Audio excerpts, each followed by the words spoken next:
नमस्कार। पॉलिटिक्स में आप सबों का स्वागत है।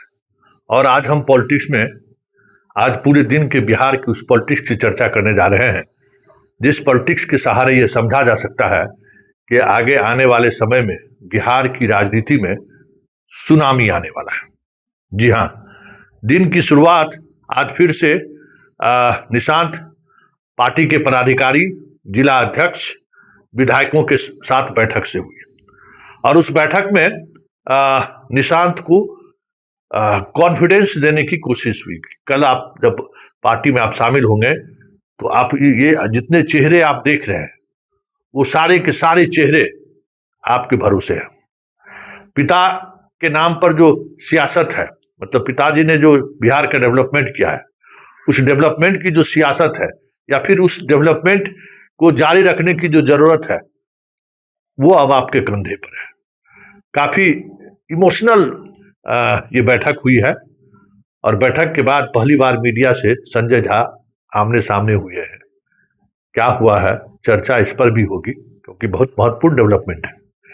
चर्चा इस पर भी होगी कि बीजेपी भले ही सत्ता हस्तांतरण को लेकर बेचैन रहा, उनकी बेचैनी रही कि अब जल्दी से जल्दी हो जाए, लेकिन नीतीश ने जैसे ही फैसला सुनाया वो बेचैनी किस कदर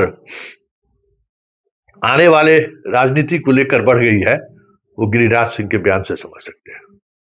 और साथ में लालू परिवार भले ही चुप्पी साध रखा हो, अभी भी चुप्पी साध रखे हैं।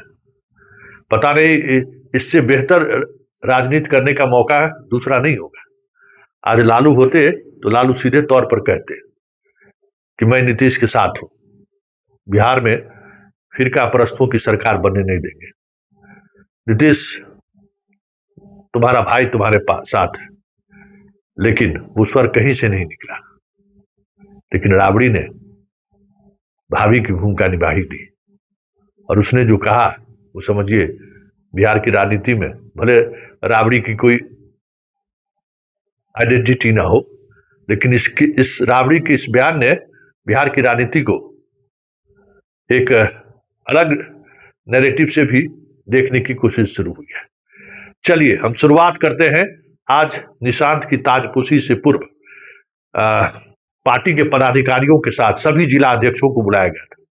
उन जिला अध्यक्षों की मौजूदगी में निशांत 1-to-1 लोगों से बातचीत किया। कल से पहले जो यंग पार्टी के विधायक थे उनसे उनकी मुलाकात हुई। आज कई विधायकों के साथ साथ जिला स्तर के जितने पदाधिकारी हैं जदयू के, उनसे भी उनकी मुलाकात हुई और ढेर सारी बातें हुई। ये दिखाने की कोशिश हुई कि आप भरोसा रखिए और आपका भरोसा होना, आप भरोसे पर खरे उतरिए, ये हम लोग 100% एफर्ट के साथ कह सकते हैं। मतलब कल पार्टी में शामिल होने से पहले की जो भूमिका हो सकती है उस भूमिका में आज ललन सिंह और संजय झा दिखे कि हाँ, एक बाप चाचा की जो एक भूमिका होती है उस भूमिका में आज दोनों दिखे हैं। और वो इस बैठक में तमाम वो लोग मौजूद थे, हरिंदर सहित, जो नीतीश के पूरे जीवन काल में अपना सब कुछ कहीं न कहीं अपने तरीके से लगाए रखा। जरा सुनिए संजय झा कह क्या रहे हैं। सारे एमएलसी, पार्टी के सांसद, सारे लोगों की मीटिंग मुख्यमंत्री जी ने बुलाई थी।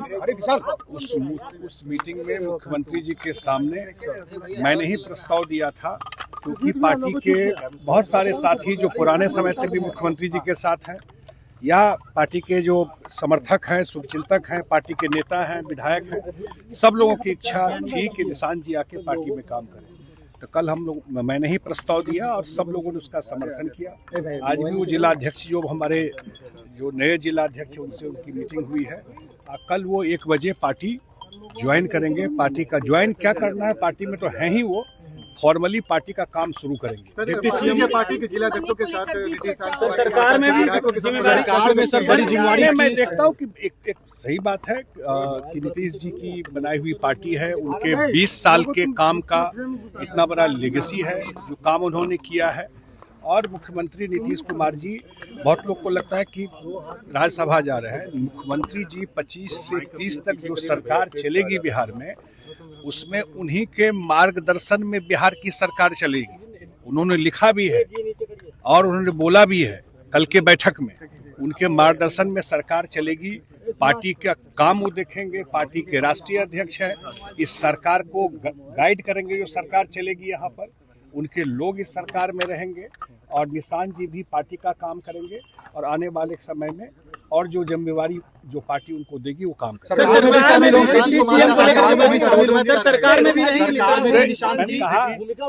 मैंने कहा कि अभी वो पार्टी का कल से काम शुरू करेंगे। ज्वाइन करना उचित सब नहीं है, पार्टी में तो है ही वो, किसी दूसरी पार्टी में तो है नहीं कि ज्वाइन कर रहे हैं, पार्टी में तो वो है। पार्टी का कामकाज कल से शुरू करेंगे, आगे पार्टी तय करेगी कि उनकी क्या भूमिका हो। आज की बैठक में निशांत कुमार ने कुछ बोला? बिल्कुल, उन्होंने कहा कि जो भरोसा आप लोगों ने मुझ पर दिखाया है, पूरे प्रदेश के हमारे जिला अध्यक्ष आए थे, हमारे पार्टी के वरिष्ठ नेता इसमें थे, तो उसमें उन्होंने कहा अंत में कि आप लोगों ने जो भरोसा दिया है, दिखाया है, जो मुख्यमंत्री जी का काम है उसको आगे बढ़ाना, बिहार के जनता का भरोसा पे खरा उतरना, ये एक बड़ी जिम्मेदारी है और मैं आगे आने वाले समय में पार्टी को भी मजबूत करूंगा और बिहार के लिए काम करूंगा। सर, आपके विधायक ने कहा है कि डिप्टी सीएम सरकार में जेडीयू का भविष्य तो अब देख रहे हैं, जेडीयू का भविष्य तो बिहार की जनता तय करती है और बिहार के जनता ने 2025 के चुनाव में तय कर दिया। जेडीयू का भविष्य मुख्यमंत्री जी के नेतृत्व में चुनाव हुआ और सरकार चल रही है। और ये भी सच है, जो लोग मुख्यमंत्री जी को जानते हैं, कि जो फैसला वो लेते हैं, विचार वो सबसे करते हैं, फीडबैक को सारा लेते हैं, डिस्कशन वो सबसे करते हैं, लेकिन जो भी फैसला लेते हैं वो उनका फैसला, उन्हीं का फैसला होता है। और फैसला लेने के बाद उन्होंने जो तय किया है, पूरी पार्टी कल भी और पूरी पार्टी, स्वाभाविक है 20 साल मुख्यमंत्री रहे, इस दलदल से बिहार को निकाला। बिहारी जो 14 करोड़ बिहारी पहली बार सम्मान के साथ देश में देखा गया, तब जब नीतीश कुमार बिहार के मुख्यमंत्री बने, तो स्वाभाविक है पूरे बिहार के लोगों को लगता है नीतीश है तो मैं सुरक्षित हूँ। ये सच्चाई है, ये सच्चाई है और स्वाभाविक है पूरा बिहार मर्माहत है उनके इस फैसले से। लेकिन एक बात ये भी है कि उन्होंने ये फैसला लिया है तो पूरी पार्टी उनके साथ है और आने वाले समय में निशांत इस पार्टी में आकर के काम करेंगे। भविष्य जदयू का, जो नीतीश कुमार जी का कामकाज है और उनका जो लेगेसी है, पार्टी के लिए एक बड़ी जिम्मेवारी है कि नीतीश जी के नेतृत्व में उनके कामकाज लेगेसी को आगे ले जाना। और उनका जो एक संकल्प है, जो उन्होंने इस चुनाव में प्रॉमिस किया था बिहार के जनता को, कि 25 से 30 में एक विकसित फाइनल जो टॉप 10 स्टेट में बिहार को ले जाना है, वहाँ ले जाना है, ये हम सब लोग मिलकर काम करें। राबड़ी देवी, तो आपने सुना संजय झा क्या कह रहे हैं और संजय झा के कहने का मतलब क्या है। देखिए, नीतीश को हटाना जितना आसान है, उतना ही मुश्किल है नीतीश के जाने के बाद बिहार को बनाए रखना। वो सबसे बड़ी चुनौती है।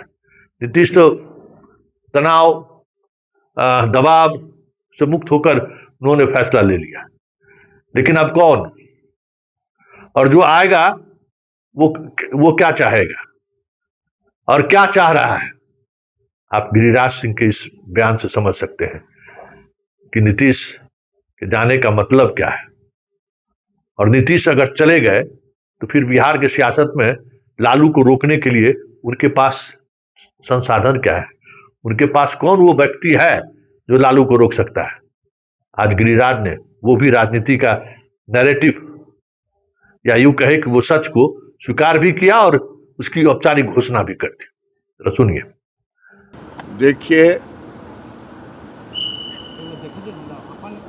नीतीश कुमार जी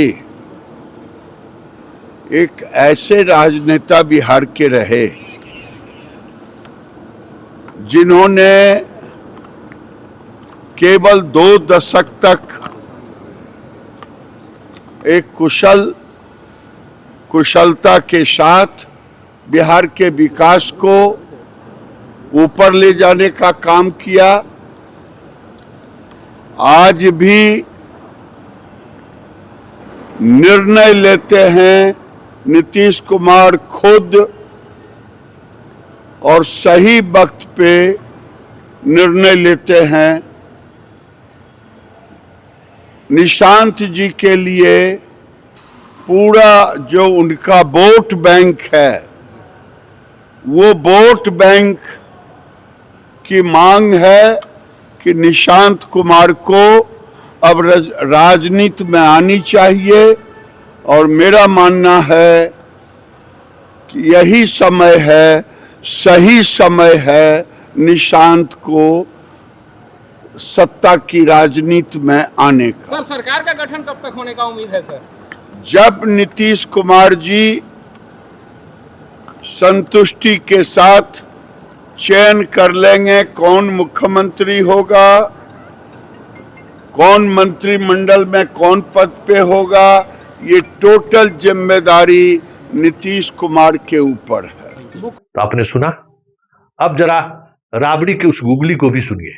भले लालू और तेजस्वी उस सियासत से बचते दिखे, वजह जो भी हो, बहुत केस मुकदमा हो गया है, बहुत तरह की चीजें हैं, वो उन चीजों को समझा जा सकता है। लेकिन राबड़ी तो घरेलू महिला है, देवर भाभी का रिश्ता, भले देवर बौराया रहता है, लेकिन राबड़ी कभी अपशब्द का इस्तेमाल नहीं किया। राबड़ी कभी भी नीतीश कुमार को लेकर भाषाई मर्यादा को नहीं तोड़ा है। तो आज चलते चलते राबड़ी ने अपने देवर के प्रति वो जज्बा दिखाई दी जो आज की तारीख में देवर के लिए जरूरी, मतलब देवर को इसकी जरूरत थी। जरा सुनिए क्या कह रहे हैं राबड़ी। करने के लिए क्या बिहार का अगला मुख्यमंत्री कौन होंगे? अरे भाई, नीतीश कुमार क्या नीतीश कुमार को जबरन हटाया? मुख्यमंत्री पद से जबरन हटाया गया है क्या?